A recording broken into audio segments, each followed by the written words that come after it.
Let's get it, boys. Let's get it. All right. We got our fun times, that is. Zach Taylor and Duke Tobin speaking. What else would you rather have? Okay. Oh, this is going to be a great time. How much bullcrap can a bullcrap before bullcraps? Alright, video capture. Let's see if my webcam wants to work today. Might not. Oh. Just setting everything up, guys. One sec, just setting everything up. Hopefully my webcam actually wants to work today. Oh. I will say, that is technically me. Yes. Hey! Good job, guys. A-okay. Why do I have it so far zoomed in? Hi. This is all you get today, boys. All you get today is this. Hold up. No, we're gonna make this. We're gonna really double down on this.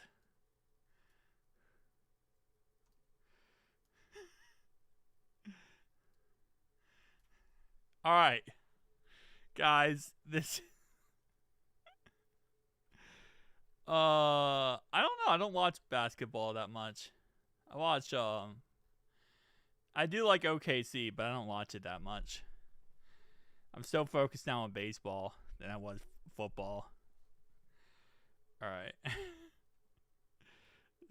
is gonna be it, boys. This is the money shot. All right.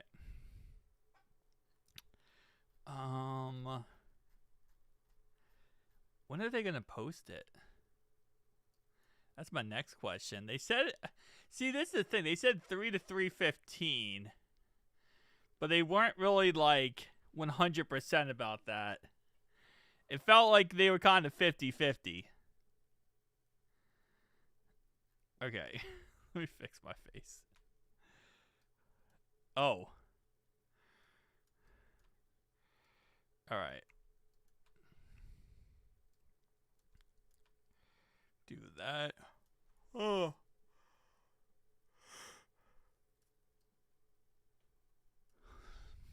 Potentially.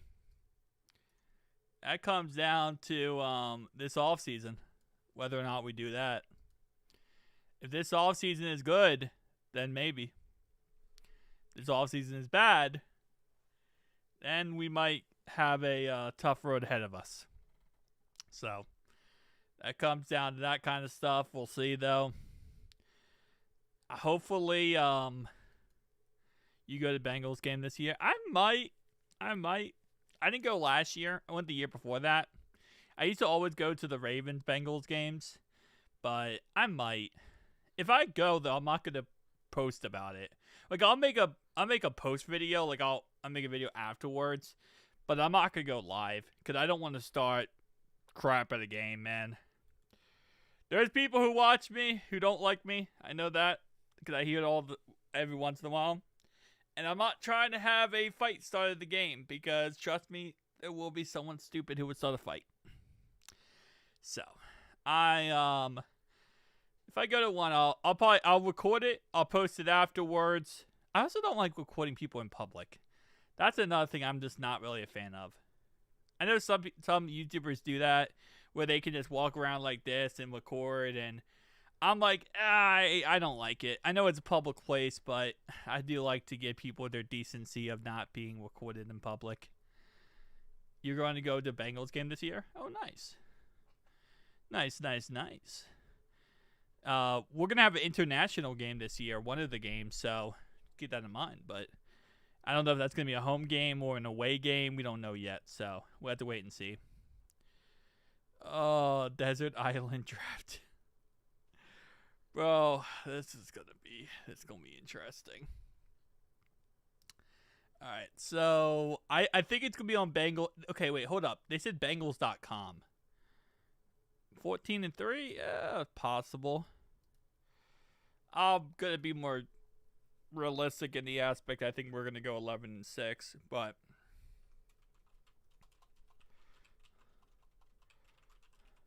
oh, I think they said Bengals.com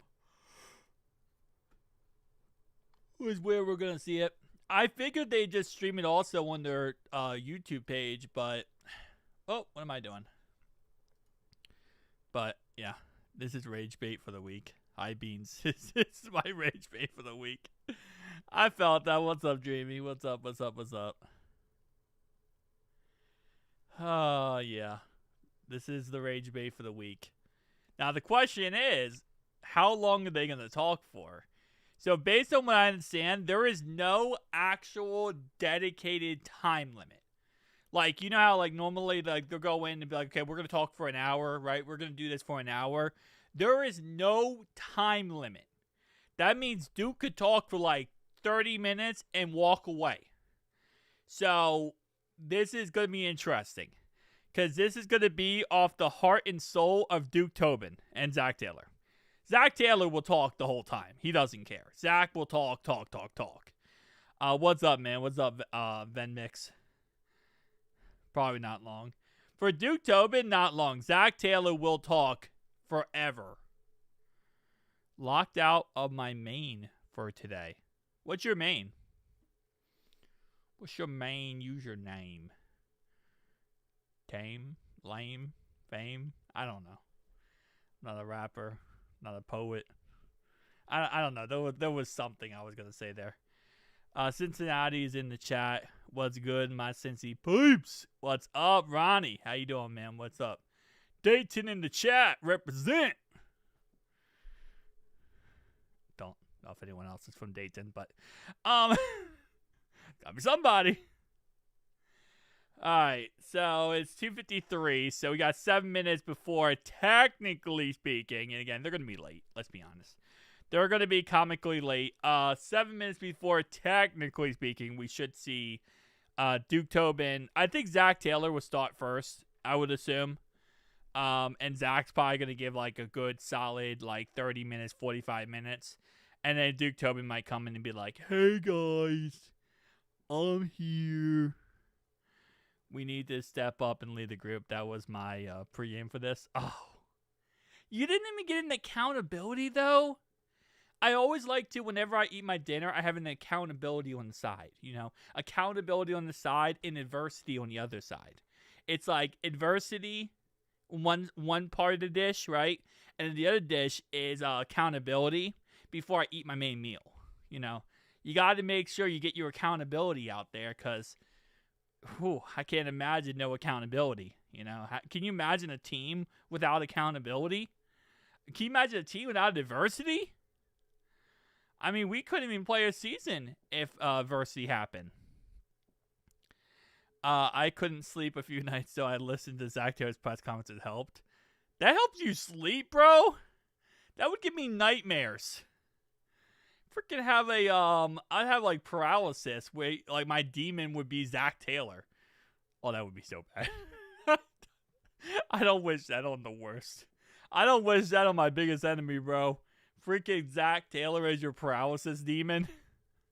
He just sits in a corner and you can't move because you're stuck in bed. He's just like, did I tell you guys about accountability?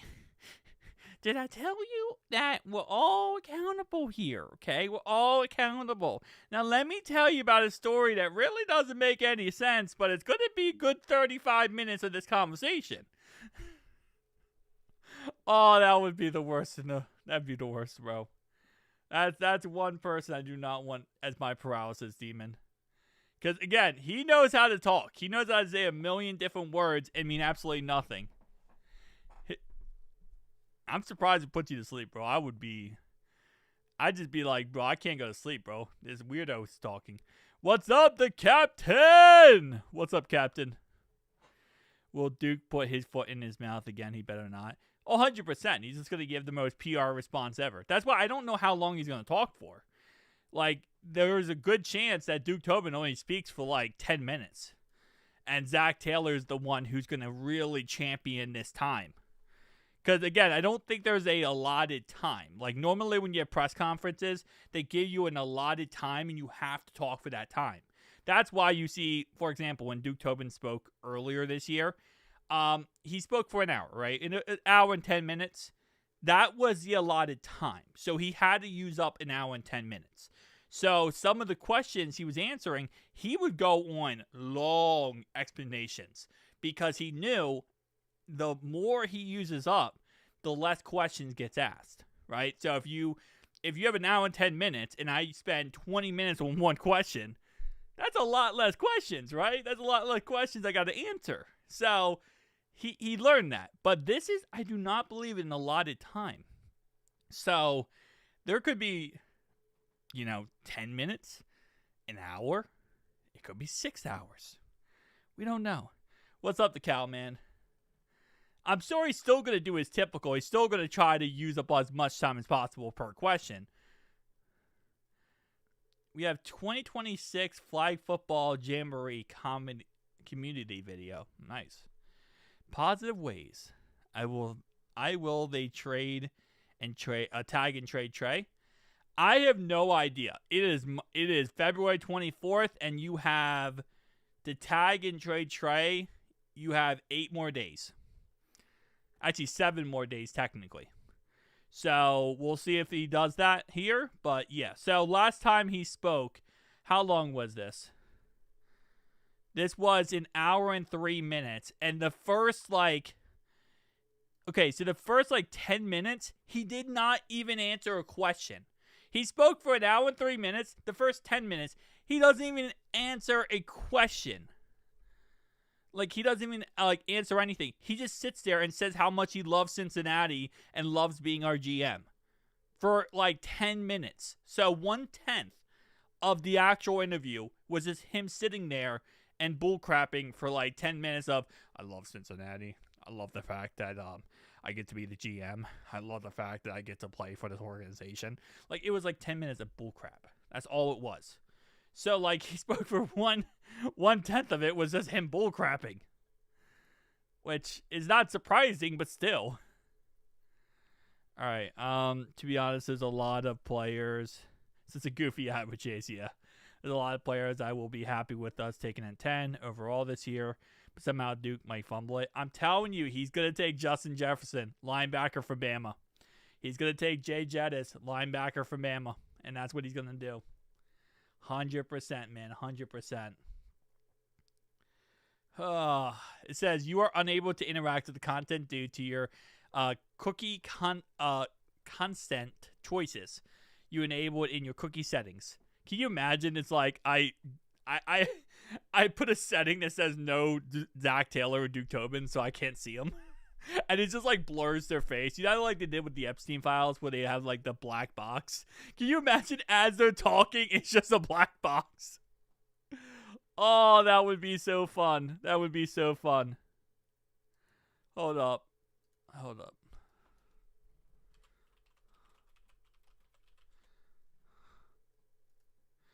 We gotta redact. Okay, let me do this real fast. 1 sec. It's gonna go dark. Bravo team going dark. Okay, well, Bravo team doesn't know where the thingy is. That's not the thingy. Where's the thingy? That's not the thingy. Okay, hold up.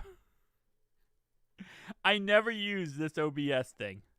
There's this OBS feature. I never use it.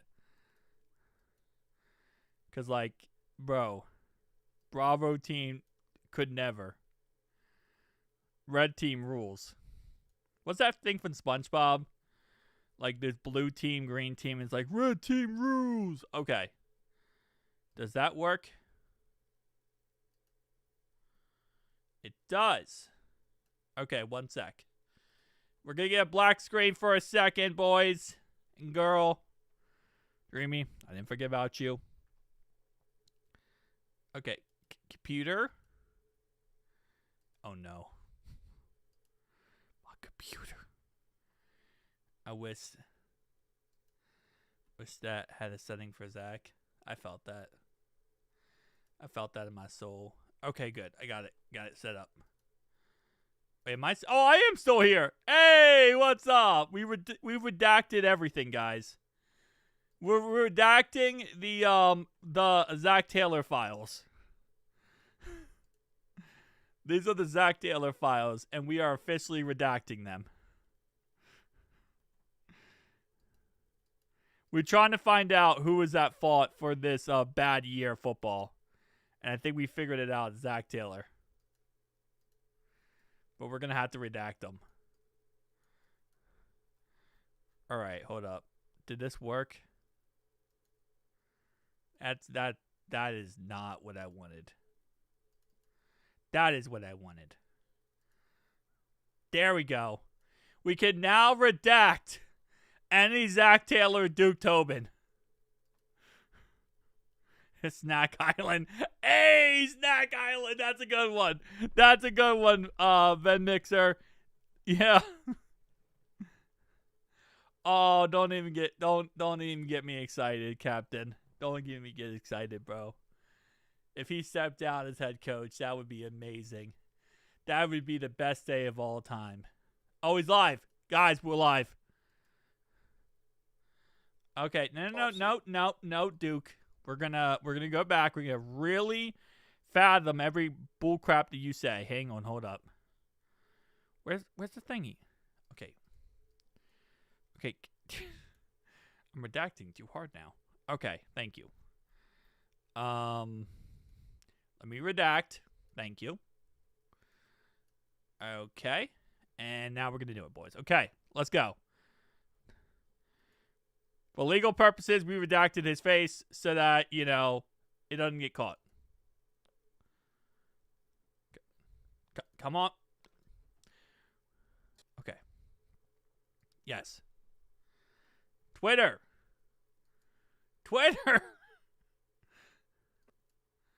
Okay. Okay, this was... Seeing you, man. It's great having you back with.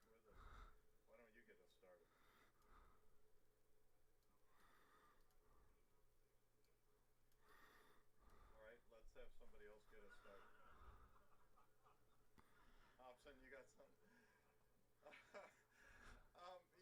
I don't throw anything on or off the table with Trey. We're excited about attacking this offseason. We have resources to attack the offseason in a big way, and we want to do that. In terms of how we're going to do that, how we're going to allocate our resources, who is it going to be on our own free agents? What's our intentions there? I'm not going to get into that right here. It's just not the time to announce that to the rest of the league. So that's the best way I can answer that.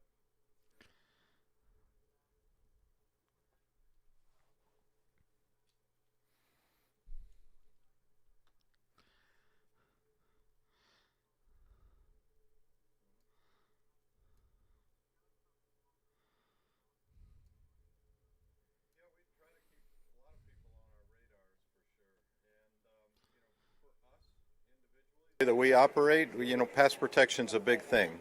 You obviously got to have skill to carry the ball, and you've got to have skill to be a pass game threat to some degree, and you've got to be able to protect. And the position with the... Hold up, we're restarting. I messed up. I didn't have audio. I didn't have the audio. I took the L. Okay, we only a minute 52 in. I took the L. I didn't have the audio set up correctly. Okay, I'm good now. Sorry. I apologize. I didn't have the audio set up. With Trey, in turn, we're excited about it. Well, how would you characterize any conversations with Trey have been strong? All right, let's have somebody else get us started. Hobson, you got something? I don't throw anything on or off the table with Trey. In turn, we're excited about attacking this offseason. We have resources to attack the offseason in a big way, and we want to do that. In terms of how we're going to do that, how we're going to allocate our resources, Who is it going to be on our own free agents? What's our intentions there? I'm not going to get into that right here. It's just not the time to announce that to the rest of the league. So that's the best way I can answer that. In your evaluation of running backs, what's the priority for you versus ball carrying versus pass protection? For example, there's a running back out of your backyard in Cincinnati, had great production in Oklahoma, Wisconsin, and Cincy. Mm-hmm. He's also a great pass protector. Is a guy like Tawee Walker on your roster? Yeah, we try to keep a lot of people on our radars for sure. And, for us individually, the way that we operate, pass protection's a big thing. You obviously got to have skill to carry the ball, and you've got to have skill to be a pass game threat to some degree, and you've got to be able to protect. And the position with the Cincinnati Bengals is pretty demanding. It really is, and that's what Chase came in and really embraced is how do I become a complete back and stay on the field, and he became a pass protector. He became a threat in the pass game, and he's obviously a very talented ball carrier. So we look at all three, and we don't really rank them 1, 2, or 3. They kind of got to have it all for us to feel like they can be an every down contributor for us. How do you balance your desire to upgrade the roster this offseason with potential extensions, Chase Brown, DJ Turner, and Dax Hill? Yeah, in terms of extensions and how that affects the rest of it, sometimes you can do extensions within the cap count that you currently have, and sometimes you can't. We juggle all those things. That we have a number of resources, and we're going to use them the best way that we can to improve as many areas of our roster as we can. We have things that we definitely want to get done, and we've put a lot of time into it. We've had a lot of people involved in trying to sketch out the best plan. Now, the best plan never goes as orchestrated, but we have a good plan in place, and we're looking to improve our team in every way we can. And if that's with extensions, so be it. Last year, you guys obviously took Shamar in the first round, and you took 2 linebackers later. Did that process, that approach to rebuilding the defense teach you anything about how you might use the draft to do likewise? Yeah, we're always trying to fit, where we're picking to the talent level. And we don't want to just reach for a need. And so we're picking 10th this year. We're not going to rank 10 of the same position in order and take the 10th best guy at his position. So you always have to be flexible in terms of the positions. But yeah, there are definite areas of our football team that we're looking to enhance, and it can come from within, but some of it has to come from external sources, and the draft is a big chance for us to really hit on guys that can be long-term contributors for us, and then we'll look to free agency and maybe with some extensions, and we'll try to fill it in the best we can. When it comes to analytics, data, information, AI and all any models that help streamline the process? Yeah, AI. We dabble in AI. Yeah, we try to use as many resources as we can. It's still new to us. Analytics is not new to us. Analytics has been around for a long time, just in different forms. It's become more prevalent, and it's become more robust over time. But it's been around ever since somebody timed to 40. That's an analytic, and so as long as that's been around, or how tall are you, or how much do you weigh, those are all analytics as well. So it's grown in importance, and AI continues to develop over time, and we're trying to stay up to speed on it for sure. How big of a factor is age, especially in the first round, age when you're evaluating prospects? Age in terms of the college guys, we're getting a lot of variation there because a lot of guys are staying in longer. I don't believe a 25-year-old is old. I think a 25-year-old is young. Still has a lot of football left in his body.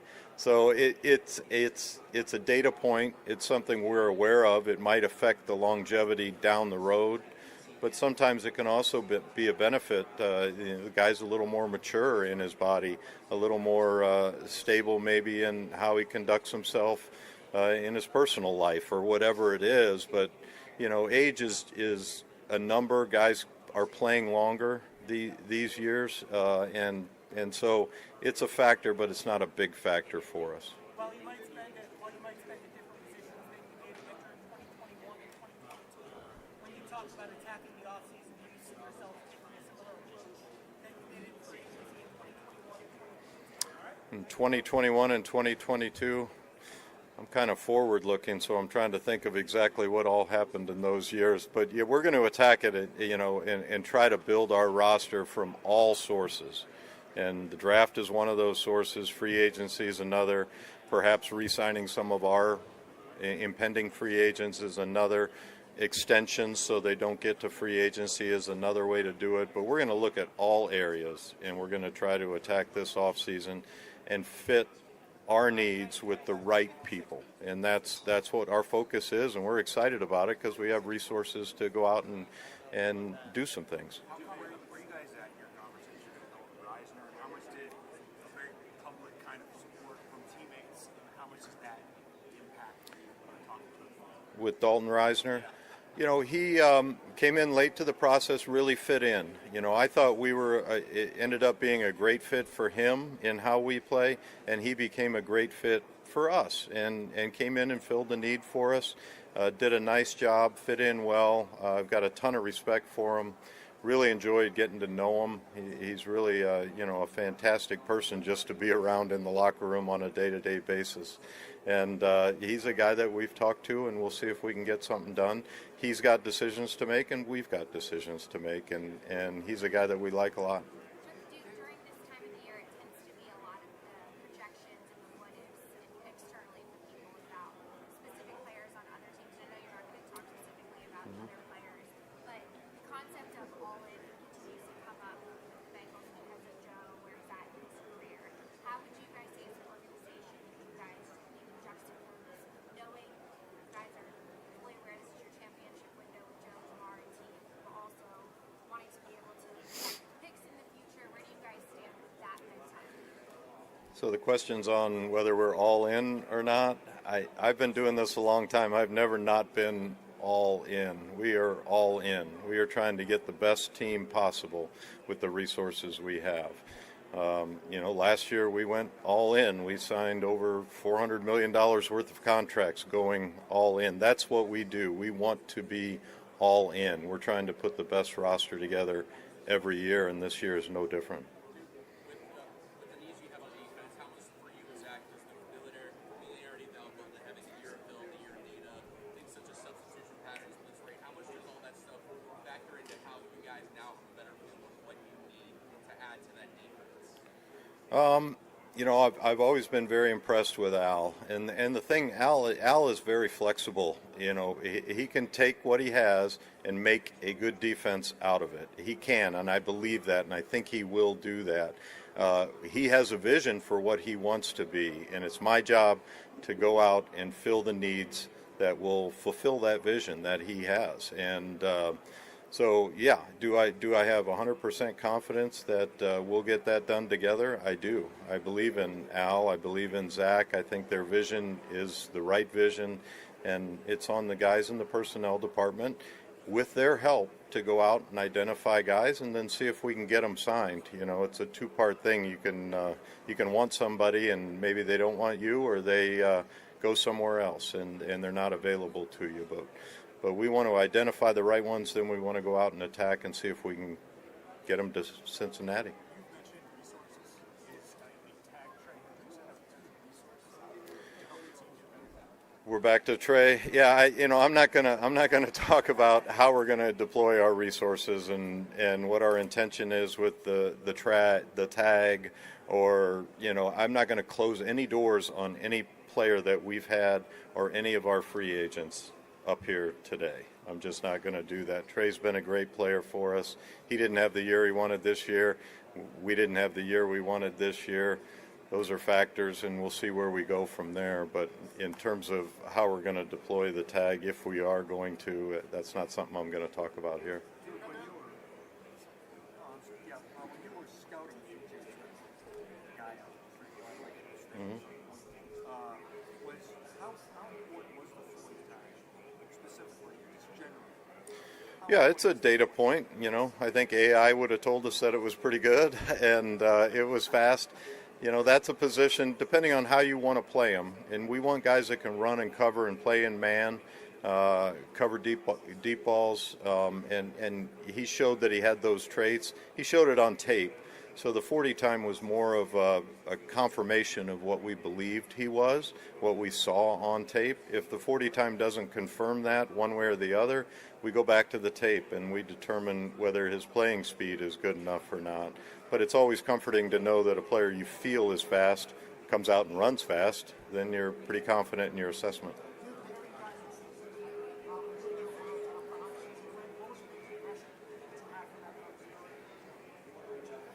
The conversation, which one was that?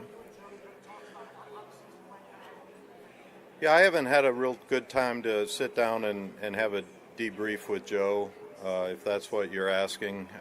I've had a few conversations with him, and I always enjoy our interactions. I really do. I can tell you, he doesn't feel the season went well, and neither do I. So I think we're aligned on that. Yeah.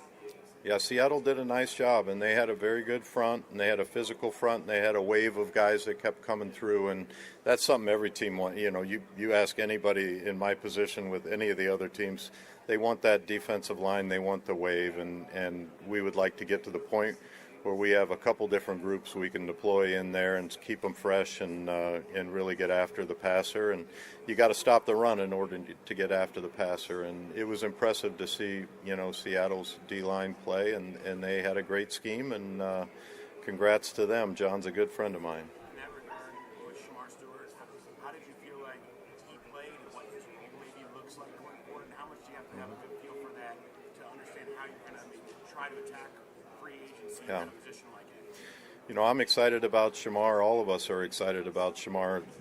The first year didn't go the way he wanted. He didn't have a ton of practice. He played healthy in the first game, and then he wasn't healthy the rest of the year. And that's tough on a young guy because when you're not healthy, you're also not practicing. And so he didn't get those reps. To his credit, he had never been injured in his football career ever. And he had two pretty significant injuries this year, battled back to be able to get on the field for us, and that was that was good to see. That was good to see, his ambition and his drive to I'm getting back out there. I'm not going out like this. I want to play, and so those were all positives. But to analyze his season is tough because he really wasn't healthy beyond the first game.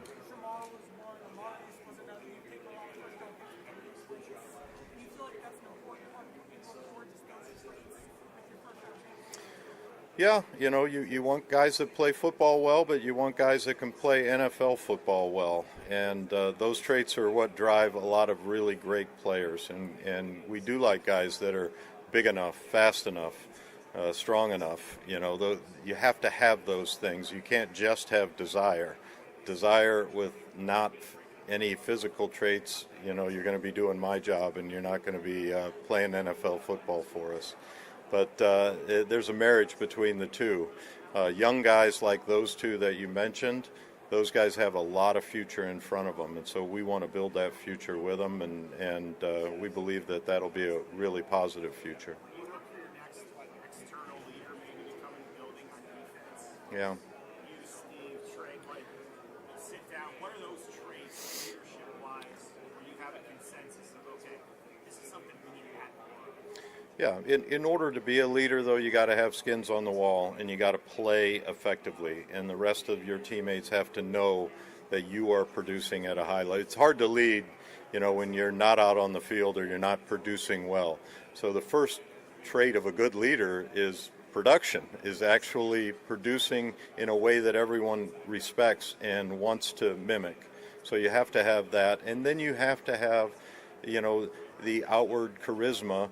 And you've also got to be willing to have tough conversations with people. And so finding leaders sounds easy, but there's a lot of components that go into that. And there's a lot of different leadership styles that can work. and I think we've got some inside of our own building that'll continue to evolve and grow in those roles. And then if we can find some ready-made guys who have the skins on the wall that come in and help us in those areas, that'll be good. How much further along are you guys at this point this year, given at this point you might have been working with Al for 1 or 2 weeks in his position during Montgomery, Zach brought back as an advisor, especially the Yeah. staff. How much further along are you guys at this point this year than maybe last year? Unfortunately, we're really far along. You know, when your season goes kaput and you're out of it, you're into this area a lot quicker, and we have stability on our coaching staff, and so we are far along. We feel very confident in what we want to do, who we'd like to do it with, and we'll see if those things can come together. But we feel like we're really prepared for this event and for free agency. What are the most important traits you're looking for in top college prospects? The most important traits, Sit them down, or when we talk to them, what do you look for? the number one trait, you have to love football. You have to be playing football because you enjoy the game. If you're playing football just because of what it brings you, it's normally not going to be a long-term thing for you. You have to be playing football because you love doing it. And so we really want to know, does the guy love football? If it didn't bring the things that NFL football brings, which are great, but if it didn't bring those things, would he still be playing? Would he still be playing in the Arena Football League or wanting to go to the CFL? Or does he love the game? And then we can build off of that. Does he have the traits to play? Does he have the speed, the size, the strength? Does he have the production? Can he develop the production? Those things all come after. Does the guy enjoy being out there, being in the locker room and competing? And that's the number one thing we're trying to find. It's not easy to put a pin on that. Nobody will raise their hand and say, nah, I'm not about that. You know, they'll tell you they're about it, but you have to judge their actions, how they play, their interactions with their teammates, the information you get from the sources at the school, and you have to divine whether the guy really enjoys what he wants to do for a living. All right, thanks, Stu. We're going to switch to You bet.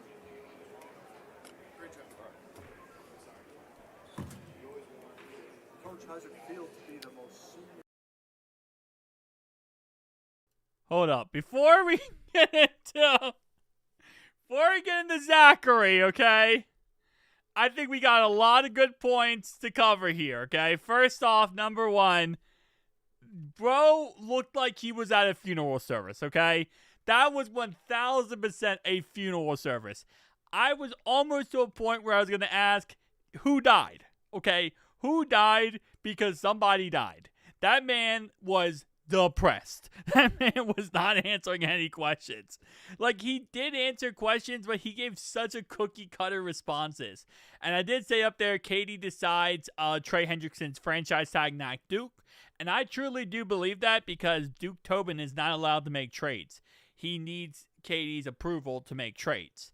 So I don't know if he could even franchise tag Trey or not. So when he says, like, we're not going to talk about that here, I don't think he can.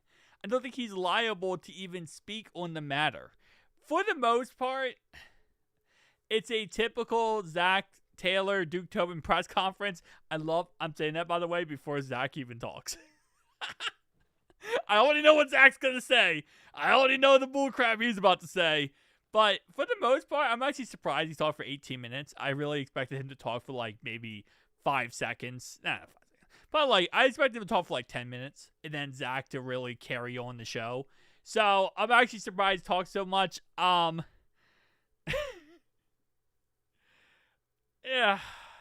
it is what it is. I actually, as I was doing that, I hold up. Can we get the phone to actually focus?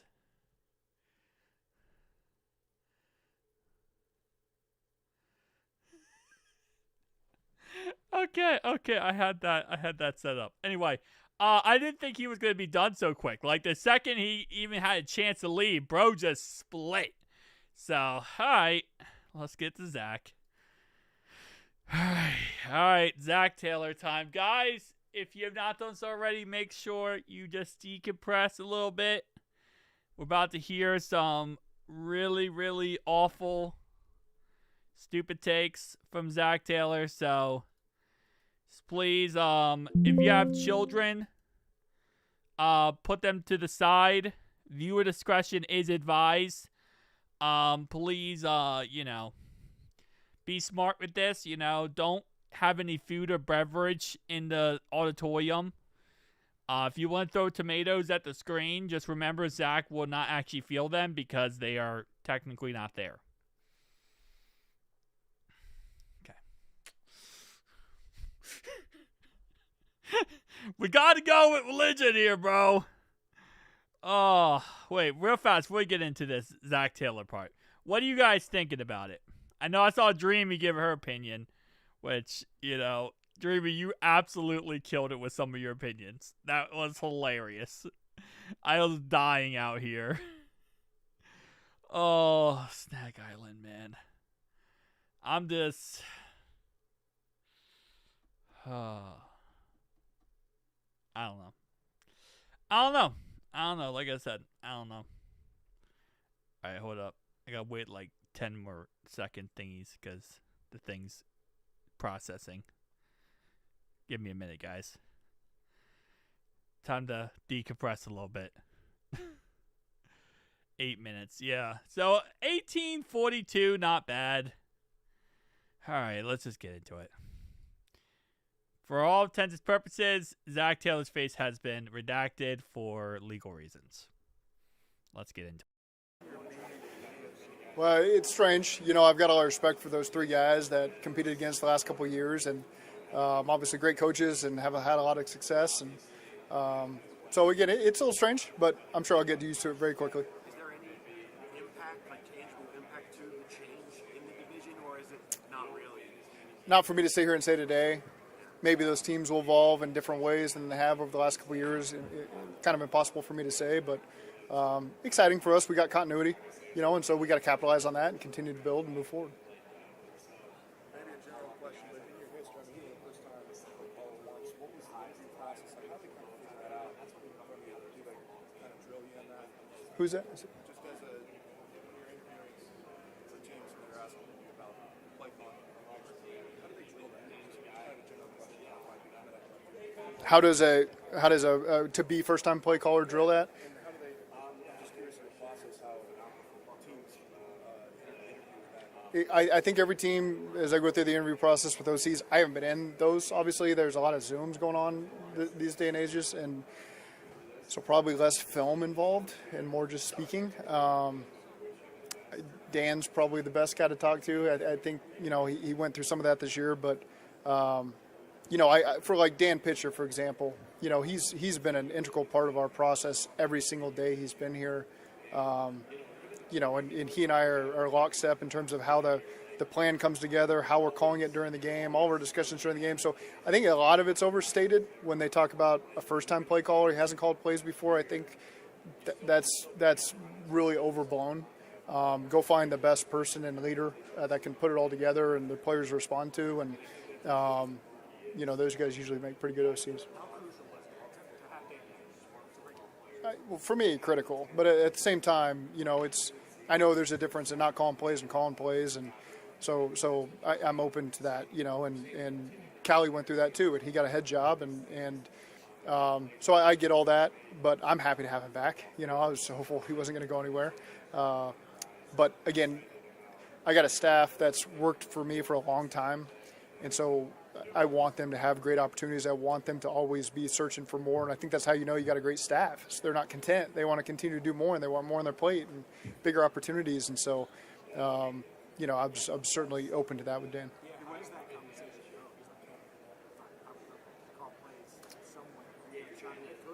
Yeah, it's an ongoing conversation. We talk every day, all day.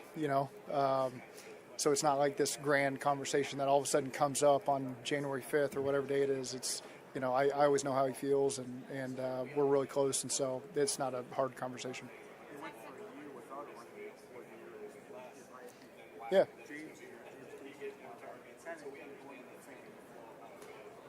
Sure. So making James Casey the run game coordinator, that's a title he's earned. One of the hardest workers I've ever been around. I've said it a million times, the best tight end coach in the league.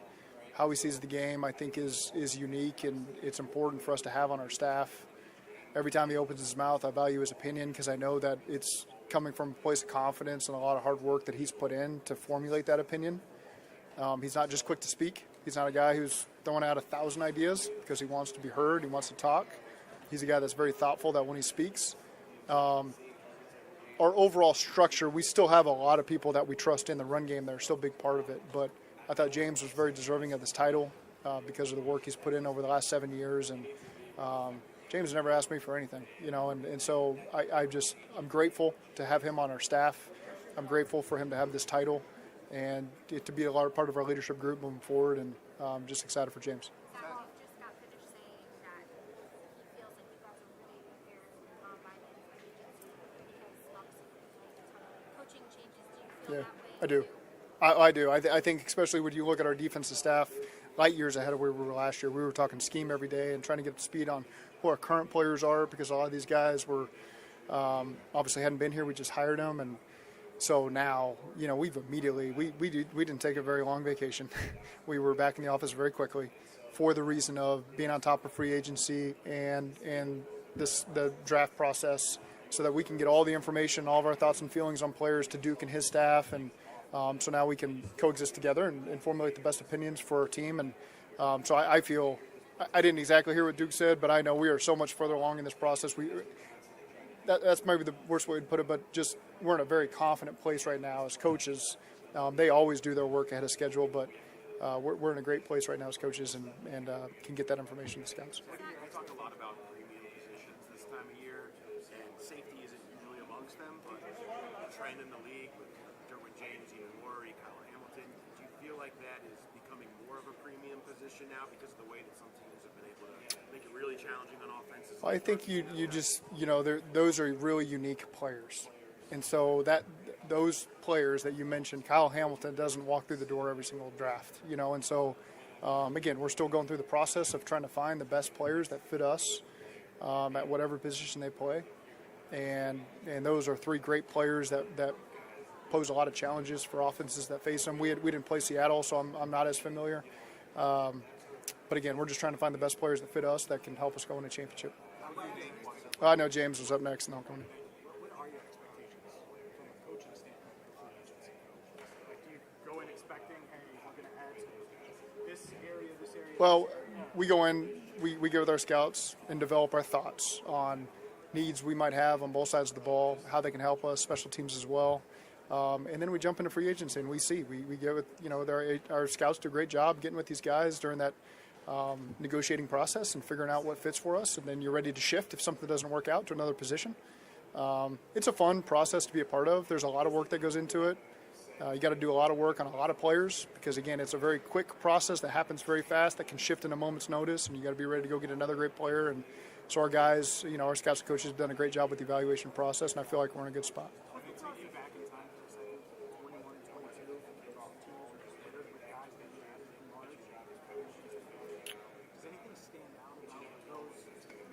Yeah, I think that they all happen at different times. They weren't all day one of free agency. Some of those guys, I remember getting Von Bell several days in free agency. There's been others that have helped us that have come later on. And so, Dalton, we got Dalton in August this year, and he helped us. So we'll be prepared for the moment and see where it ends up for us.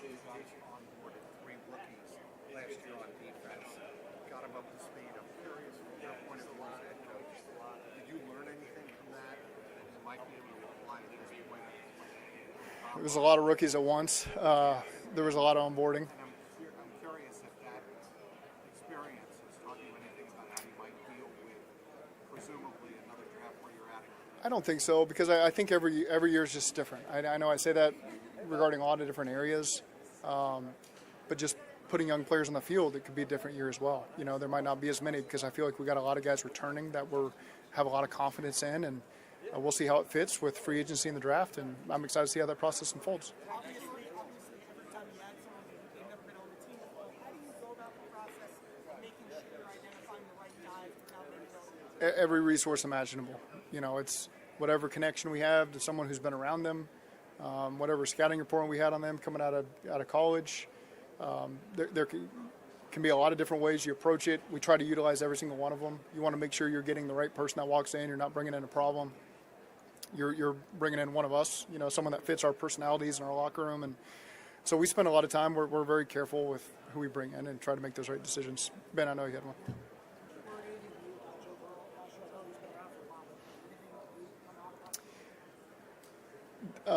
This is in my genre of favorite. I wouldn't say that I learned a lot of rookies at once. There was a lot of onboarding. I'm curious if that experience has taught you Not sure what just happened. Hold up. presumably another draft where you're at it.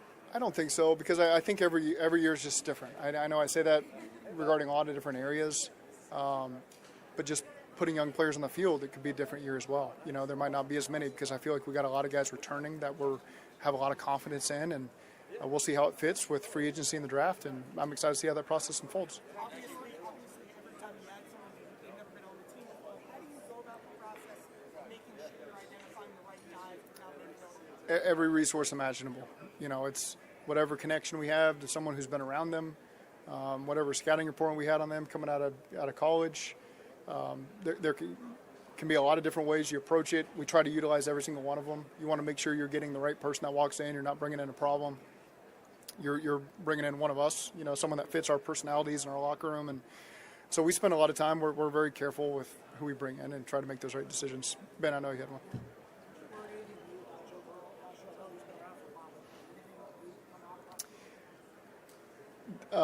This is in my genre of favorite questions about things that I learned about Joe every year. I wouldn't say that I learned much about Joe this year. I love going to work side by side with him every single day and trying to execute a plan that can help us win. And he's one of the biggest competitors I've ever been around. And so as many people that you can get like Joe around you, I think is critical.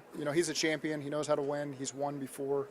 And he wants to do whatever it takes to get back to the top, and let us go win a Super Bowl. So I can't say that I learned anything from Joe this year, but every year we gain experiences side by side with each other that I believe will help us win a championship.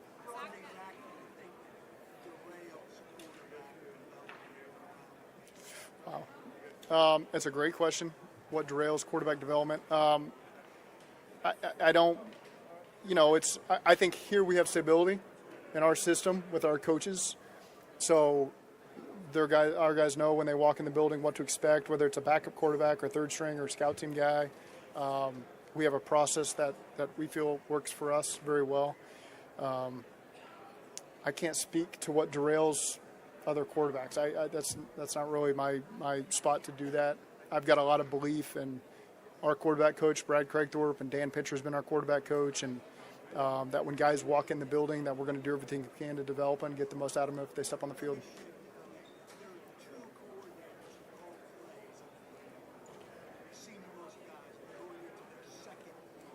Yeah.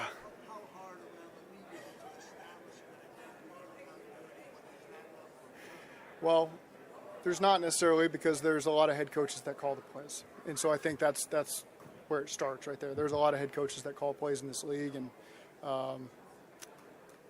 there's a lot of criticism that comes with calling plays. And so if you're just the coordinator and you call the plays, typically in 3 years you better put your house on the market. You're either going to be a head coach or you're going to be fired. I mean, that's the way it goes. And I'm not saying that at a jest. Like, that's the truth. That's how it is. And so it's just a unique position that draws a lot of criticism, and that's kind of the fun part of it. I love doing something that people are passionate about, and it's just, it's. I don't know if I answered your question clearly, but I think you could write a whole story on that topic.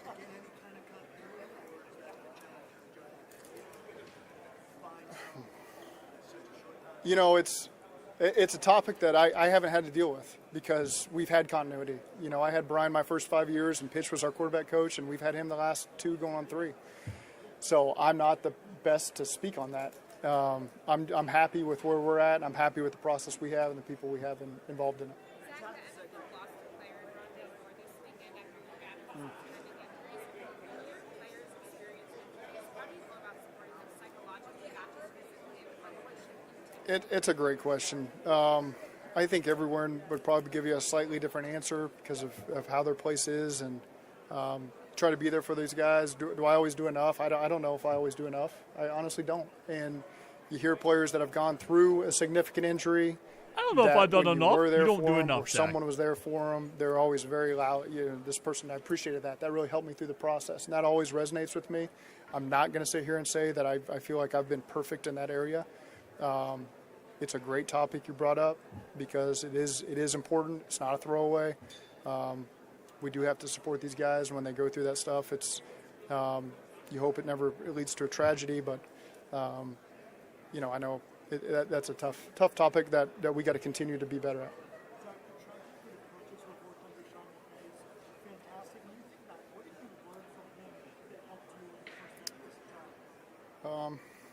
A lot, everything, and obviously I had great mentors before Sean, but working for Sean, he just showed there's a transparency level there with the head coach that can exist. He was, I don't remember 31 maybe when I started working with him, I think, and he was very transparent. He told us what he was going through, what he was feeling, what he was dealing with players, and that was unique to me. I hadn't been in the league very long, and so to see a young guy that it's okay to share with everybody what he's dealing with, be pretty transparent with the players, form good relationships with the players on and off the field. That's okay to do as well. And there was just a belief that Sean had, and whatever came out of his mouth, everybody around him believed it. He empowered everybody around him. I remember as an assistant coach, whether I was assistant receivers or quarterbacks, you always felt like valued and empowered. He let you know that. And so, again, I'm grateful for having worked for him for 2 years. I learned a lot from him. I don't think it's any secret why people, there's the joke that if you had a cup of coffee, you're going to go be a head coach. There's truth to that because when you spend time with Sean, it rubs off on you. You believe everything in the process that he does, and then you take that process and you convey in an interview because you believe in it. You're not just guessing what it looks like to go be a Super Bowl contender or Super Bowl. You're not guessing. You've seen the groundwork laid, and that's what we took here to Cincinnati. In our third year, we were playing for a Super Bowl because we believed it, and we knew what it looked like, and we knew how to get there, and we know how to get back there. And so I can go on Sean for days and weeks, but he's been a lot to me, and I think he's a great coach. He's impacted a lot of other coaches. I don't want to speak too soon on where he's at for 26. I know he's progressing nicely as the season went on and as we got into the off season, but I don't have an update for you today on how that's going. You look at backup quarterback. I'll go ahead of you now. Yeah, so second year with Alvin, your defensive coordinator, how much, I asked you this question earlier, but how much is now having more familiarity with Alvin's defensive staff, what you've seen on film, pouring over even the advanced data, what does that do as far as identifying players you want to find from a culture and potential scheme, and not just in advance? I think just for having coached those guys for a year, our defensive staff, they know exactly what we have in the building.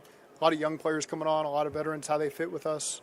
And so now what are our needs? And I'm not going to get into what our needs are, but guys that can walk in here and help us. And these interviews that we do with these guys help us. We get to know these people.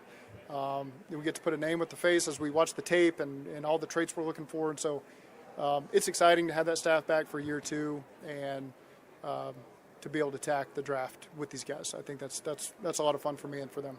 Someone over here has. Is your quarterback evaluation up a couple notches this year with potential opening backup? I think that's fair to say. It's obviously Joe Flacco will be a free agent, and so we've got to evaluate everybody that's out there. And I don't know where to fall. I don't know where to fall in free agency or the draft, but certainly something we're going to be paying attention to.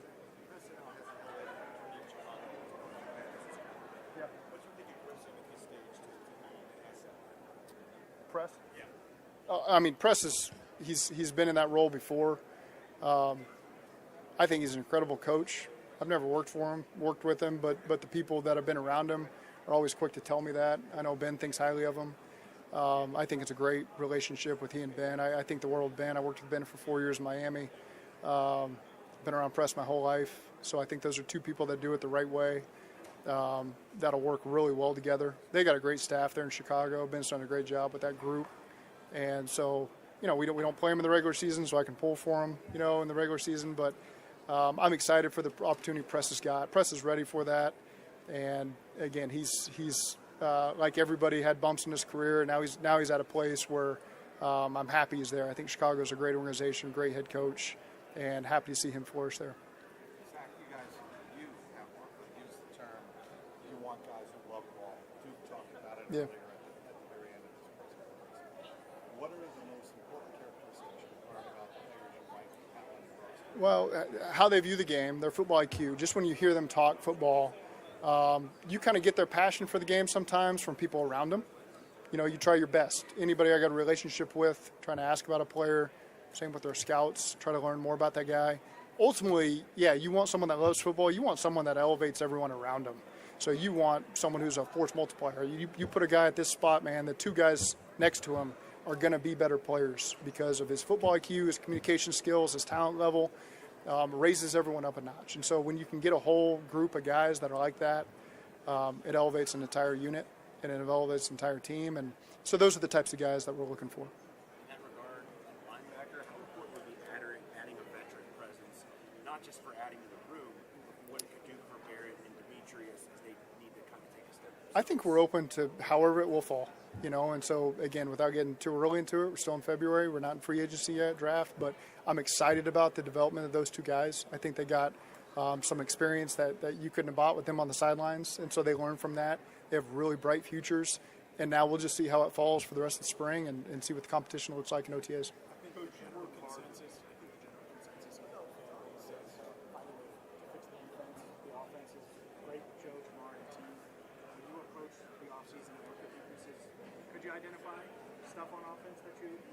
Well, I think there's things we need to be better at. We didn't take care of the football this year, and so it doesn't matter what kind of talent we have on offense. We did a poor job in the turnover margins on both sides. Defense got better as the year went on, but offensively, you know, we didn't finish in an area that puts you in the playoffs or wins divisions or anything like that. So I think forget about the talent level. Those are things that as coaches and players we got to do a great job capitalizing on to give ourselves the best chance. And, you know, we did hit the top of how we wanted to play in any area on our football team, and that's all three phases. And so I do think that we've got a lot of talent. There's probably not a lot to do on offense with our personnel.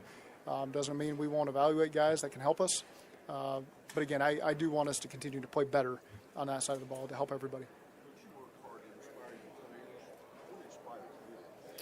Oh, you know, I can draw inspiration from a lot of different things. You know, I probably speak a lot about my dad. My dad inspired me just the way he lives his life, and he's gotten the most out of his children, I think, and what he's wanted from his life. He was my first coach in everything I did. I saw the way he was an example for his kids. I'm at that moment now, a kid going into high school next year where you're trying to make sure, did I do everything I could to get him ready for real life? And so you think back on lessons from my dad. I can think about the other day. My son asked me, it's freezing. We all live in Cincinnati. It's freezing right now. It's brutal, okay? And probably 20 degrees, and he texts me, can we go throw at 6 o'clock at night? And I almost made the excuse, it's too dark. It's going to be dark in 20 minutes. We can't do it. But I thought that's not what my dad would do. He'd go throw with me. So I picked up football. We went out to Kilgore Elementary School and threw and had a good time. So great question. Yeah. Sure. Well, I think it's important in this profession to have people around you that support you and love you, and I brought you up the right way. And I know Preston and I are fortunate to have that family, and so that means a lot to us. All good? All right. All right. That was longer than Duke Tobin, and Duke Tobin was so much. I don't know. I hate listening to Zach Taylor. I guess it's because I listen to Zach so much that, like, it boggled my mind. Yes, Duke Tobin spoke first, then Zach Taylor. So it's like, I guess I'm just not used to as much hearing about Duke Tobin talk. So, like, his talk, I 100% feel like it's just nonsense, it's stupid, but I haven't heard him speak that much, right? Zach Taylor I've heard speak religiously every single week, like, I've heard him speak more than most people I know who I'm friends with, who I'm actual friends with. I've heard Zach speak way more than this. Like, that's how crazy it is. So The takeaway from all that is it's nonsense. I mean, there really isn't anything he said like that unique or different. All he really did was just sit here and he just said basic stuff that everyone really knows. Like, we're focused on getting the best player. We're focused on certain traits. We're focused on guys that would fit our scheme, that fit our lifestyle, that fit how we are, right? He kind of just, in a way, just said the basic stuff. This is why, again, listening to Zach Taylor is always difficult, because he never really usually goes into depth about things. Like, one thing Zach does so well, he never, ever gets you a gotcha moment. Like, I'll give him credit. He is so good at not getting gotcha moments. Because he's like a PR wet dream. He's like a wet dream for a PR team. Because he can talk. He can talk a million words a minute. He can say a bazillion things. He could speak for 9 hours. And your takeaway is, I didn't learn anything. I didn't learn anything different than I already knew. Like, he says stuff that every other coach is going to say. He says stuff that is, like, you could take Zach Taylor's speech, right? You could change his shirt, change his hat, or he's not wearing a hat, but you could change his outfit and say that this guy is the head coach for the Saints.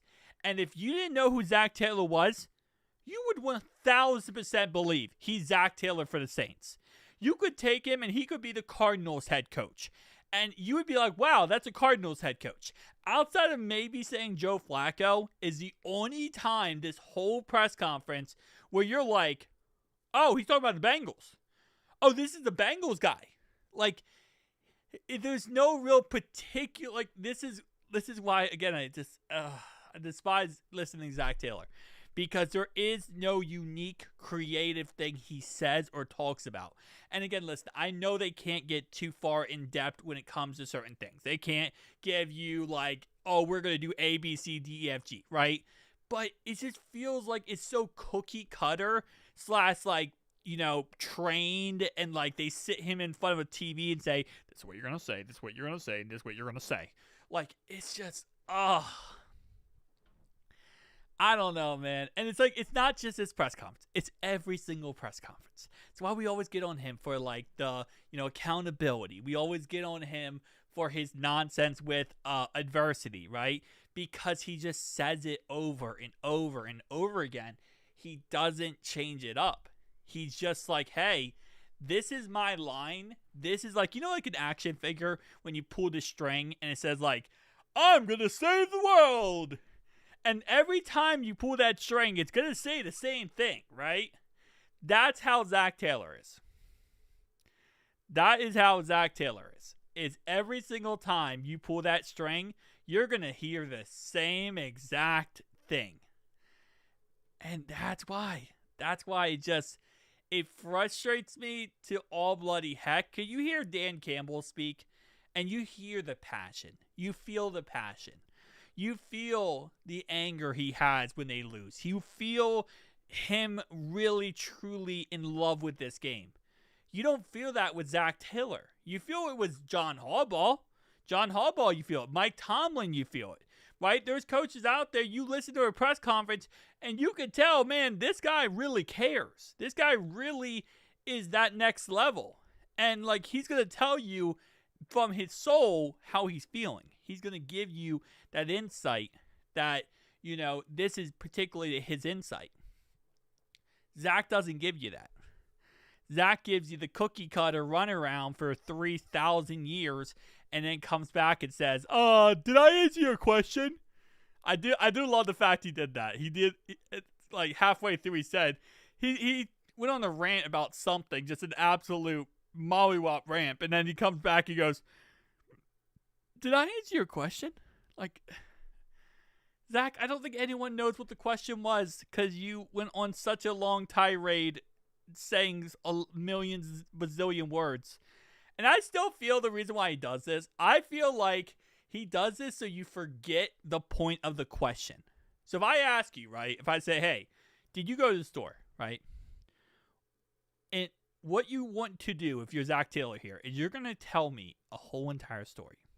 You're going to give me all this information. You're going to overload me with information so that I forget what I asked you, right? And then you can transition that question and that story into something completely different. That's not about the original question. And he does that so well. He's able to do it so well. At this point, I feel like he might be like a psych major. Like, he's so good at taking something and just extracting the little part and going the whole entire different thing. I mean, he talked about playing football catch with his son and how Cincinnati's like freezing. Bro, we're freezing because we haven't won a Super Bowl.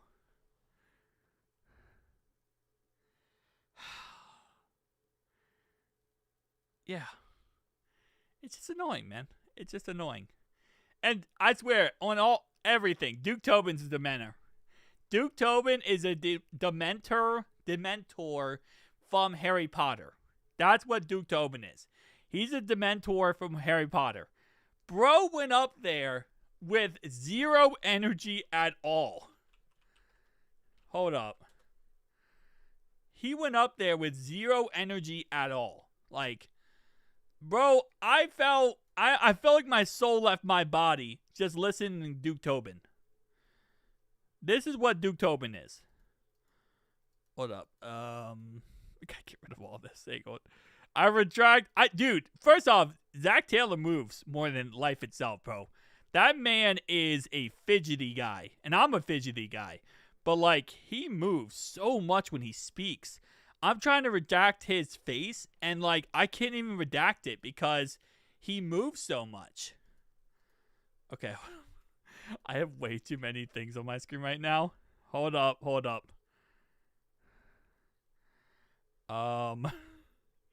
I never use Streamlabs OBS for a good reason.